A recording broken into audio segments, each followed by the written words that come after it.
Bismillahirrahmanirrahim. Assalamualaikum warahmatullahi wabarakatuh. Alhamdulillahirabbil alamin. Assalatu wassalamu ala asyrafil anbiya'i wal mursalin sayyidina wa maulana Muhammadin wa ala alihi wa sahbihi ajma'in. Amma ba'du. Perkenalkan, nama saya Ummu Khairinisa. Saya dari Prodi Pendidikan Bahasa Arab Lokal 3 semester 2 angkatan 2020-2021. Melalui video ini, saya ingin menjelaskan mengenai studi Islam. Bismillahirrahmanirrahim. Studi Islam atau kata lainnya pengkajian Islam atau penelitian Islam dalam makna etimologi atau secara bahasa merupakan terjemahan dari istilah dirosah Islamiyah dalam bahasa Arab. Sedangkan dalam studi keislaman Eropa disebut dengan istilah Islamic Studies. Dengan demikian, studi Islam atau kajian Islam secara harfiah atau bahasa dapat dinyatakan sebagai kajian tentang hal-hal yang berkaitan dengan agama keislaman, atau bisa dinyatakan sebagai usaha mempelajari hal-hal yang berhubungan dengan agama Islam. Adapun secara istilah atau terminologi, menurut Abdul Mujib dan Muzakir menyampaikan pendapatnya bahwa studi Islam merupakan usaha sadar dan sistematis untuk mengetahui dan memahami serta membahas secara mendalam tentang seluk-beluk hal-hal yang berhubungan dengan agama Islam, baik yang berhubungan dengan ajaran-ajaran, sejarah, maupun praktek-praktek pelaksanaannya secara nyata dalam kehidupan sehari-hari sepanjang sejarahnya. Kemudian, dalam melakukan kajian studi Islam, maka objeknya adalah agama Islam itu sendiri. Jadi, jika kita ingin mempelajari studi Islam, maka yang menjadi objeknya itu adalah Islam. Tentunya objek studi Islam di sini adalah Islam dalam arti luas. Seperti misalnya, apakah Islam itu, bagaimana Islam itu, seperti apakah Islam itu pondok pesantren, apakah Islam itu majelis ta'lim. Nah, pertanyaan-pertanyaan seperti inilah yang akan dikaji dalam studi Islam. Sebenarnya, jika kita mempelajari Islam, maka kita mempelajari Al-Quran. Dan kalau kita melakukan studi Islam, maka kita melakukan kajian terhadap sunnah Nabi SAW.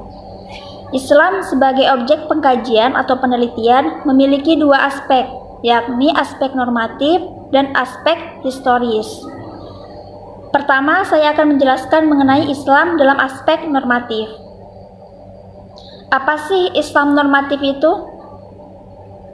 Jadi, Islam normatif adalah Islam yang berpegang teguh dengan norma-norma, aturan-aturan dan prinsip yang telah ditetapkan dalam wahyu Allah Subhanahu wa taala, mencakup Al-Qur'an dan sunnah Nabi sallallahu alaihi wasallam. Mencakup Al-Qur'an dan sunnah Nabi sallallahu alaihi wasallam. Nah, kedua hal ini yaitu Al-Quran dan Sunnah Nabi SAW bersifat absolut, artinya mutlak, tidak terbatas, tetap, dan tidak berubah-ubah. Mengapa Al-Quran bersifat absolut? Nah, Al-Quran bersifat absolut karena Al-Quran adalah wahyu yang dibuat oleh Allah Subhanahu wa taala, Zat yang Maha Absolut, di mana ayat-ayatnya berisi norma-norma aturan yang bersifat mutlak. Sedangkan terjemahan Al-Quran itu bersifat relatif, karena berasal dari pemahaman manusia. Dan kita tahu bahwa pemahaman manusia itu tidak sempurna dan tidak dapat mencapai pemahaman Allah Subhanahu wa taala. Kemudian, mengapa sunnah Nabi SAW juga bersifat absolut? Nah, sunnah Nabi SAW bersifat absolut karena Nabi SAW merupakan utusan Allah Subhanahu wa taala yang terpelihara dari dosa atau dengan kata lain maksum. Oleh sebab itu, setiap ucapan, perbuatan, dan ketetapan Nabi SAW itu benar dan bersifat mutlak. Dengan kata lain, jika ada ucapan atau perkataan atau perbuatan Nabi SAW yang salah, ia akan langsung dapat teguran dari Allah Subhanahu wa taala. Untuk itu, sunnah Nabi bersifat absolut. Lalu, bagaimana cara kita mengkaji Islam dengan Al-Quran? Nah, caranya ialah dengan menggunakan metode tahlili, metode ijmali, metode muqarrin, dan metode maudhu'i. Apa sih itu metode tahlili?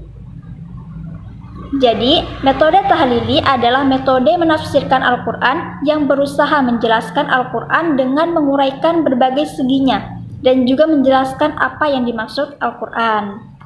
Kemudian apa itu metode ijmali? Jadi, metode ijmali adalah metode yang menafsirkan Al-Quran secara singkat dan global.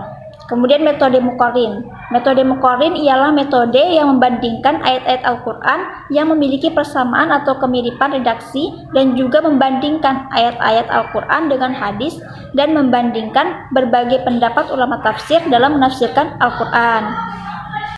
Kemudian yang terakhir adalah metode maudhu'i. Apa itu metode maudhu'i?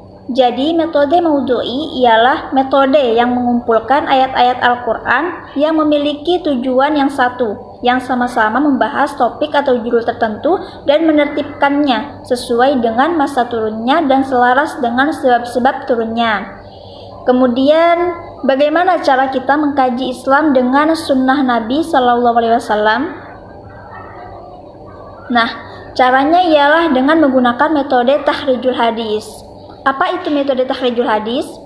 Jadi, tahrijul hadis adalah upaya untuk mengetahui sumber kitab utama suatu hadis, menelusuri dan menilai rangkaian silsilah para periwayat hadis, dan juga menjelaskan tingkat hadis serta mempertimbangkan apakah hadis tersebut dapat dijadikan suatu dalil. Misalnya, kita menemukan sebuah hadis yang berbunyi, agama yang paling dicintai Allah adalah agama yang toleran. Matan atau isi dari hadis tersebut tidak menjelaskan siapa sumbernya, dan kemungkinan juga hadis tersebut adalah potongan dari hadis yang panjang. Maka untuk menelusuri dari mana potongan hadis itu berasal, dibutuhkan ilmu takhrij hadis. Kemudian, saya akan menjelaskan mengenai Islam dalam aspek historis. Selain aspek normatif, Islam juga memiliki aspek historis. Apa sih itu Islam historis? Jadi, Islam historis adalah Islam yang berpegang teguh pada gejala dan fenomena yang berhubungan dengan realitas kesejarahan dalam kehidupan manusia yang dinamis. Dinamis maksudnya ialah mampu menyesuaikan diri dengan keadaan. Jadi, jika Islam normatif adalah norma-norma aturan, maka Islam historis adalah terpaan sejarah, lampiran sejarah, dan semua hal yang berkaitan dengan sejarah Islam. Dalam hal ini, Islam historis meliputi penafsiran. Penafsiran dalam hal ini ialah melakukan kajian melalui penafsiran Al-Quran dan hadis. Kemudian pemikiran atau ijtihad. Dalam hal ini ialah melakukan kajian terhadap hal-hal yang tidak terdapat dalam Al-Quran dan Sunnah Nabi SAW. Kita dapat melakukan kajian terhadap berbagai pemikiran atau ijtihad para ulama yang ahli di bidangnya. Kemudian institusi keagamaan atau lembaga keagamaan. Dalam hal ini kita mengkaji Islam dalam berbagai lembaga-lembaga atau institusi keagamaan seperti misalnya Khawarij, Murji'ah, Mu'tazilah, Ahli Sunnah wal Jamaah, MUI, NU, dan lembaga-lembaga keagamaan lainnya. Kemudian pengamalan. Dalam hal ini yang dikaji adalah pengamalan yang dilakukan oleh umat Islam, seperti apakah perilaku umat Islam saat ini sesuai dengan Al-Quran dan Sunnah Nabi SAW? Nah, pertanyaan seperti inilah yang dikaji dalam studi Islam. Kemudian, fikih, tasawuf, filsafat, dan kalam. Bagaimana kajian fikih dalam studi Islam? Jadi, fikih merupakan hasil ijtihad para ulama mengenai persoalan-persoalan amaliyah atau perbuatan yang bersumber dari Al-Quran dan Sunnah Nabi SAW.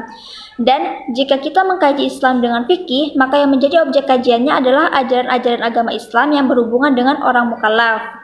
Termasuk dalam hal ini adalah hukum Islam yang mensifati perbuatan mukallaf itu sendiri, seperti misalnya hukum wajib, haram, sunnah, dan lain-lain. Kemudian tasawuf.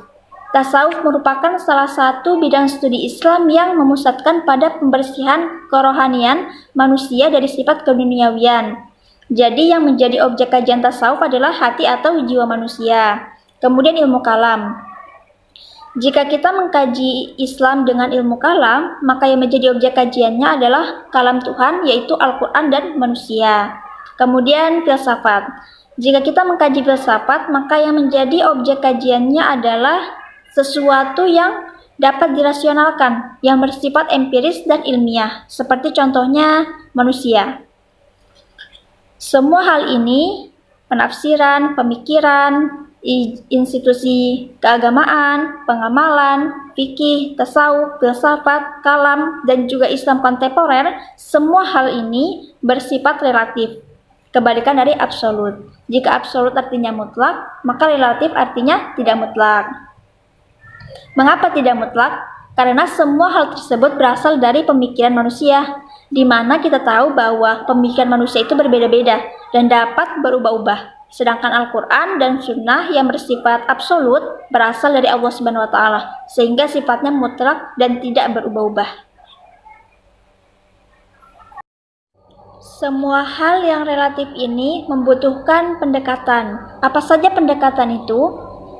Di antaranya ialah pendekatan teologis normatif. Apa itu pendekatan teologis normatif?